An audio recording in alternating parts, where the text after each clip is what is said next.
On l'appelait la Dahlia noire, un surnom énigmatique, presque poétique.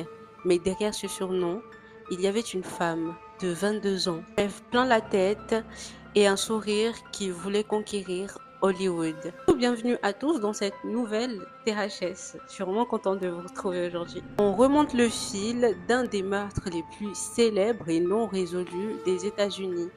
Mais surtout, je vous raconte qui était Elizabeth Short. Ça se dit ça, je vous raconte.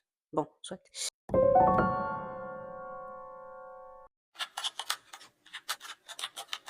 Short est née en 1924 dans le Massachusetts. Cinquième fille d'une famille modeste, elle grandit dans une Amérique marquée par la Grande Dépression. Très jeune, elle développe une fascination pour le cinéma.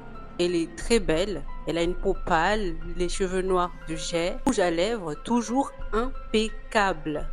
De beauté classique, mystérieuse, presque irréelle. Elle rêve d'Hollywood, alors elle quitte la côte Est et s'installe à Hollywood. Malheureusement, la réalité est plus dure que le rêve. Pas d'argent, elle loge chez des connaissances, en gros, elle se débrouille. À travers les portraits qu'on dresse d'elle, on sent qu'elle cherche à être aimée, elle cherche à exister. Elle n'a pas juste envie de devenir actrice, mais elle a envie de devenir quelqu'un. Le 15 janvier 1947, un matin comme un autre, au quartier tranquille de South Norton Avenue, Los Angeles, une femme marche tranquillement avec sa petite de 3 ans quand elle aperçoit ce qui lui semble être un mannequin cassé allongé dans l'herbe. Vous voyez la couille venir. En s'approchant, elle réalise l'horreur.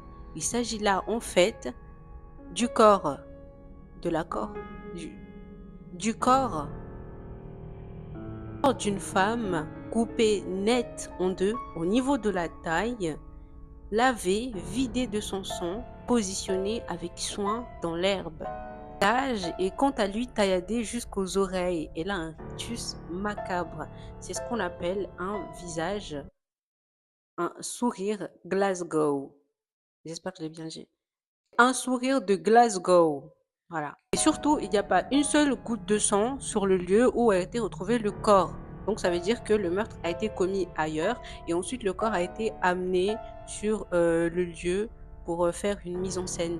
Elizabeth Short, comme vous l'aurez compris, il s'agit d'elle, est méconnaissable, mais la police finit par l'identifier grâce à ses empreintes. Eric plonge dans l'horreur. Tout le monde a peur parce que un corps retrouvé dans l'herbe comme ça, c'est sûrement l'œuvre d'un taré qui s'apprête à recommencer encore une fois. Eh ben non. Non. L'enquête s'emballe, des centaines de lettres sont envoyées à la police. Et puis une lettre étrange arrive, signée le Dahlia Avenger. Bon, lui, à l'intérieur, le certificat de naissance d'Elizabeth est retrouvé, ainsi que ses papiers, des affaires personnelles qui lui appartiennent, ce qui montre donc que le tueur la connaissait. Plus que l'enquête, c'est la presse qui s'enflamme. Les journalistes la surnomment The Black Dahlia, en référence au film noir de Dahlia Bleu. Ils fouillent sa vie, ses fréquentations, ses lettres, et très vite, l'image de la victime se transforme. Elisabeth devient, comme vous en doutez, une femme légère, actrice, presque responsable de son sort. L'opinion publique se divise. Certains veulent des réponses et d'autres se nourrissent du scandale. Des dizaines d'hommes sont interrogés, mais un nom revient très souvent, George Hadel, un chirurgien réputé et respecté pour son travail. Pourquoi lui? Vous allez me demander. Eh bah, parce que lui, il avait les compétences médicales pour découper un corps aussi nettement. Je dis son corps était vraiment découpé d'une manière qui montrait qu'il n'y a qu'un médecin qui peut faire ça. Celui-ci était surveillé par la police, des caméras et des micros ont été placés chez lui et un jour, il lâche cette phrase sans pression. Supposons que j'ai tué la Dahlia, personne ne pourra jamais le prouver. Mais ça va pas ou quoi? Et il n'y a aucune inculpation.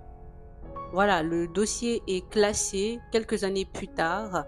Dites-vous carrément, le propre fils de George Hadel, Steve Hadel, publiera un livre dans lequel il accuse son père du meurtre. D'autres pistes comme un amant jaloux ou un policier ou bien encore un tueur en série opérant à Los Angeles à ce moment-là ont été exploitées, mais absolument rien n'est sûr.